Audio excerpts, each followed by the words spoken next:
leaders. They lead their teams with dignity and pride and mix that with great strength, and they are figuratively and literally powerful. But in this battle, we'll be pitting two of the most iconic, strong leaders of a team against each other to fight to the death to see who takes it. Donkey Kong, the first member of the DK crew, and Garnet, the Quasi leader of the Crystal Gems.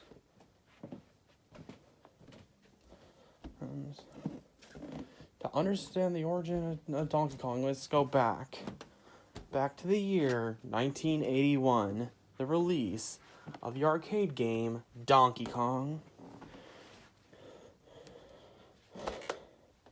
Before his girder climbing days, the original Donkey Kong was nothing but a mere circus gorilla who juggled pineapples and burned his hands.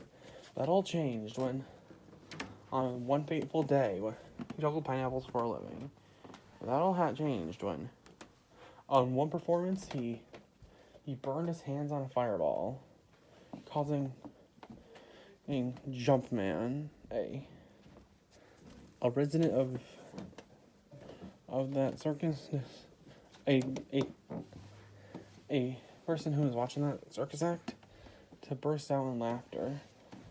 DK, angry at this, went and took Pauline away from Jumpman and took her to the top of a 25-meter tall skyscraper, then a 50-meter high, then 25-meter, and then finally a 100-meter tall skyscraper.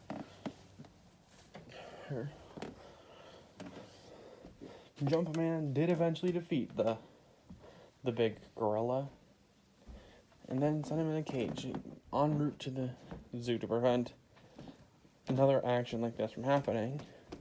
And then that great ape's son, Donkey Kong Jr., came to save his pop, or Mario, from Jumpman and succeeded.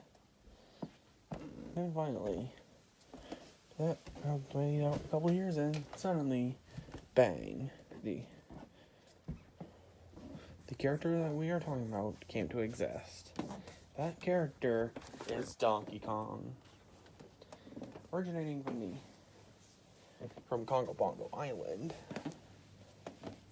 And he is the biological grandson of the original Donkey Kong, who grew up and became Cranky Kong. Donkey Kong is now the destined protector of the Crystal Coconut, a legendary artifact of the Donkey Kong universe.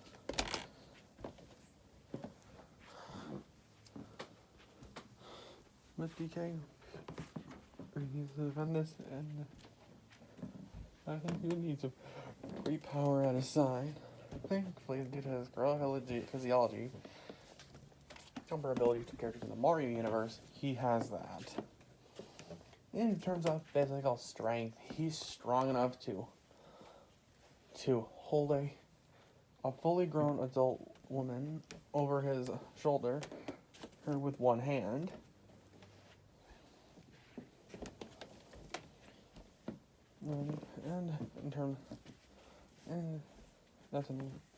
His best lifting strength feat was when he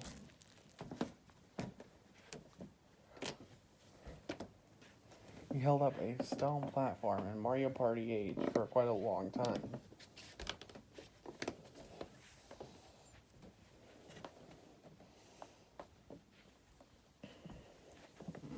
Donkey Kong's best striking strength feat would come from scaling to Mario, who could defeat Bowser, who was a threat to Dream Depot, which is a universe full of universes.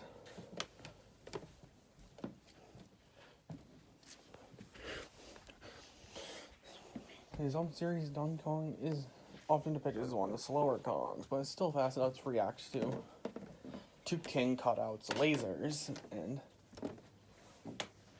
and should be comparable to Dixie Kong, who can dodge lightning.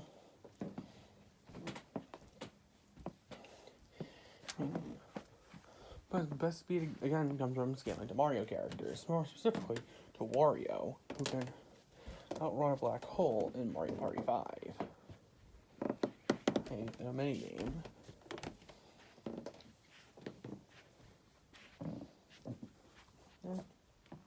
For durability, DK's best base feat from just the games is when he's throwing an explosion that sent DK out of Earth's orbit. As well as atmospheric re-entry on 2 separate occasions.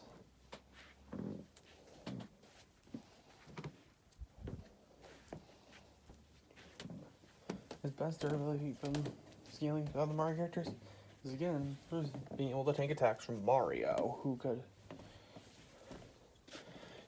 defeat Bowser, who had power over who was a threat to the entirety of Dream Depot, which, as you know, is a universe composed of universes. Donkey Kong will need some serious technique in order to take his foes. Unfortunately for that, he has quite a few skills. He has his iconic giant punch, the roll attack, the clap attack, which can destroy meteors, the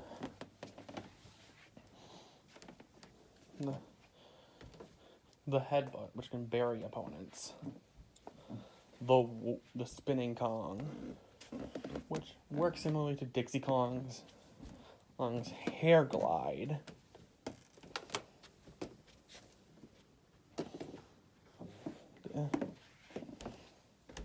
He has the ground pound. Or is it in the Simian Slam, which really are just 2 versions of the same thing. If Donkey Kong needs a way to screen wipe opponents, he would use the Bongo Blitz from Donkey Kong 64, which allows him to, which doesn't play a tune on bongos, and defeat any enemy that's on screen, unless it's a boss character. In terms of DK's arsenal, DK has a near endless supply of barrels, and as I'm positing him to include stuff from Skylanders as well. Has a near endless supply of barrels, also his coconut gun, and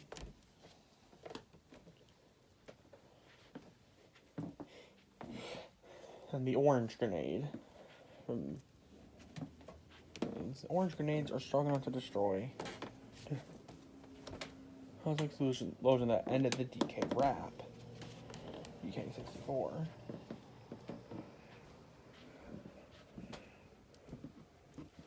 If DK really uses power, he can tap into one of his 2 different forms. First off is his Strong Kong form from Donkey Kong 64. This he needs some crystal coconuts and a DK marked barrel. This he becomes invincible to attacks, to physical attacks for a brief amount of time. And his other form is his brute. This is more muscular form from Skylanders Superchargers,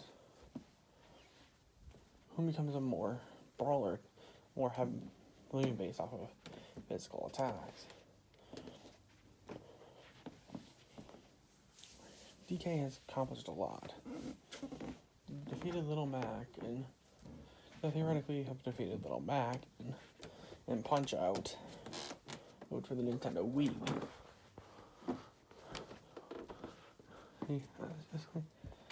One of his most notable things he's done. The Little Mac is actually one of the least impressive things he's ever done, or ever fought in. The fact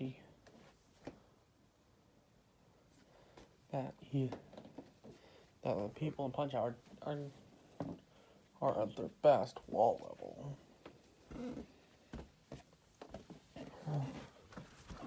But even then, DK, still not perfect. He's really, really stupid. And also extremely lazy. And if he gets shaved, he loses all his power. And if you mess with this leader of the DK crew, you will get banana slammed. You were saying, banana slammer! To understand, and Garnet, you must go way back to the days of the Fort of the Great Diamond Authority, of the early days of the believed death of Pink Diamond. And Rose Quartz and Pearl, who had formed a little rebellion against Homeworld, and were destined to attack. That we're going to attack Blue Diamond's squadron. So, Blue Diamond had enlisted the help of a Sapphire to help to predict the outcome of the battle. However, when Rose and Pearl arrived,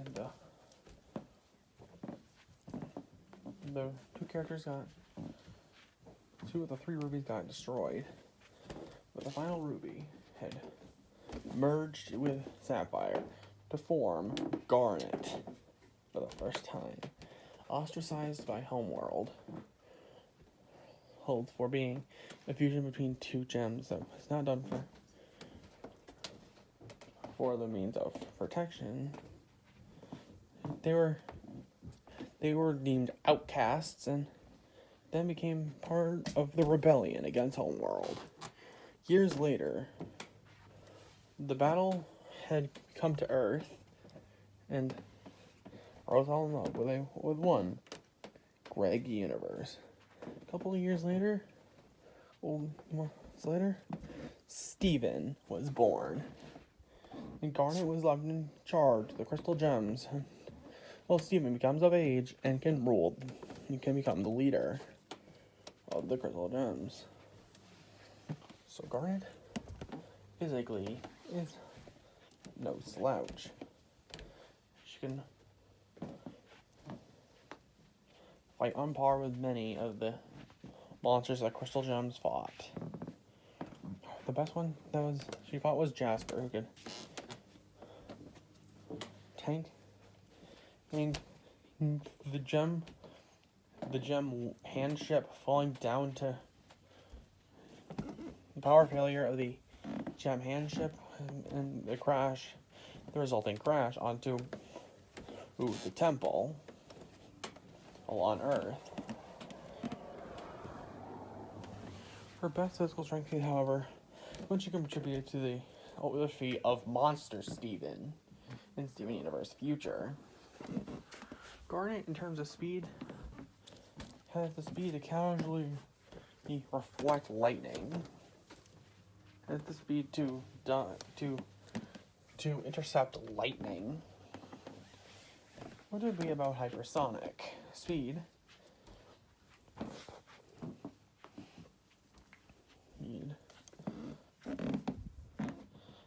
And in terms of durability, Garnet's best feat is when she survived the crash of the Homeworld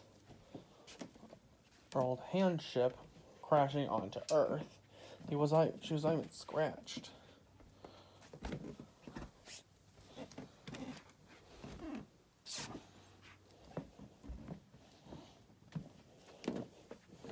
Garnet really only has some forms of electrokinesis. After having some electric attacks. Iconic future vision. We can also see all potential outcomes in this fight for a situation.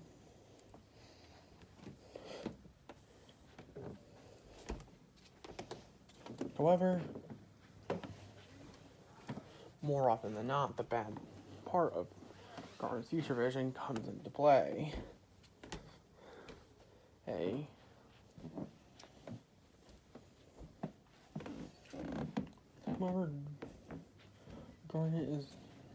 not perfect. She really is reliant on her. When it comes to like bigger threats, she has to rely on her team, the Crystal Gems. But even then, Garnet is still one more pretty powerful leader, and one that's not to be messed with. The kids are playing swords. No, I mean, they're playing with swords. Oh no, they're dead. Stop calling. Alright, the two. Leaders are set. I have to see which leader takes this hell, and which one will be left in the left is the mere number 2 of the number 1 battle. Location: Congo Bongo Island. And Garnet, Amethyst, Pearl, and Steven are shown on Congo Bongo Island. As Steven then gets a bit hungry. It's on that huge. How many are shown?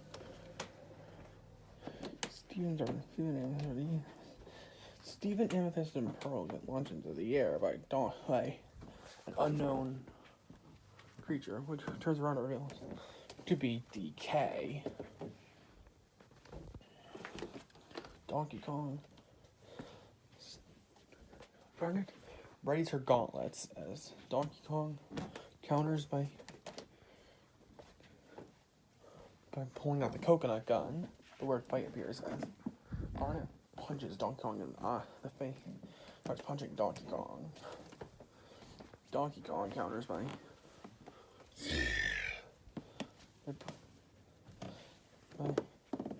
slapping the ground with his hands.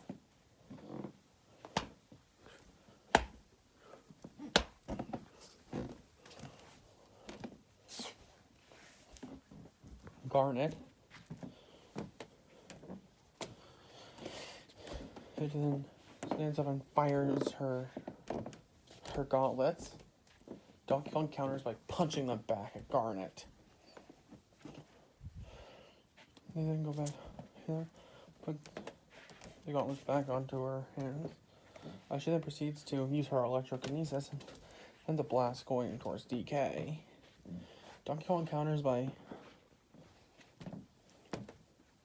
tipping over the electric attack. Grabbing Garnet, throwing her into the air, or shooting at her with the coconut gun. The coconuts start hitting Garnet.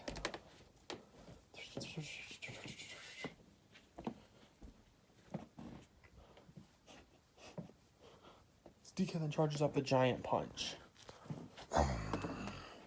and punches Garnet square in the chest. As DK rolls, there's a series of rolling attacks, then takes a barrel, then takes out an orange grenade and throws it. It then explodes, shattering both Sapphire and Ruby. Donkey Kong stands victoriously over his now shattered foe. As DK then recollects his banana horde.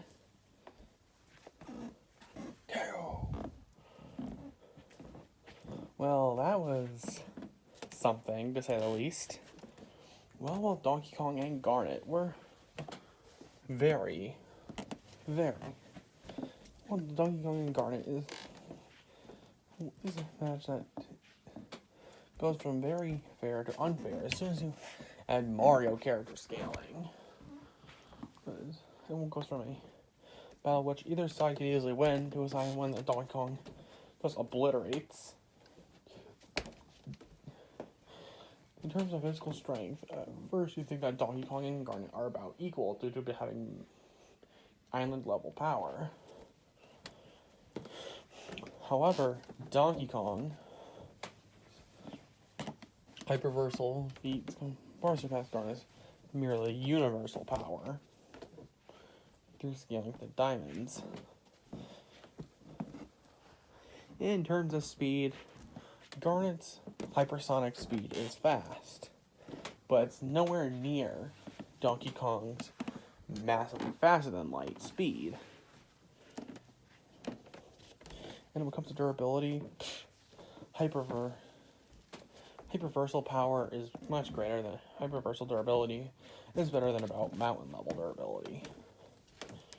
Oh, about universal durability. Being able to tank attacks from Monster Steven. But at the end, looks like Garnet just got banana slammed out of victory. The winner is Donkey Kong. Gotta find bananas. Next time on the series, the world could always use more heroes. Meow. Ah!